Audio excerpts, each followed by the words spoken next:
Hello everybody, in this video we will share to you a tutorial how to live a TikTok while playing music, but we just have only one device.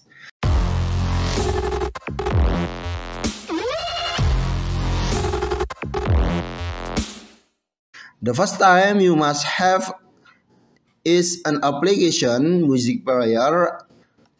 I will recommend Museo Player. You can download it free on Play Store. After open the application, we can start a music, but we silently the music because afraid on copyright on YouTube. After that, we can open the TikTok and we live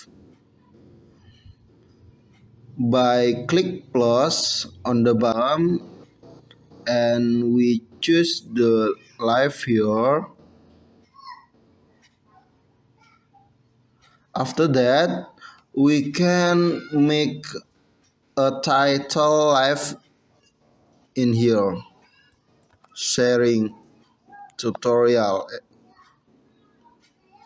This is the topic. We can choose the topic, maybe a music.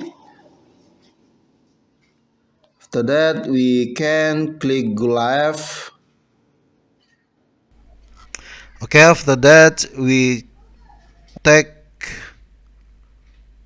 scroll down like this and we click play the music. Okay, we repeat, we can click play the music.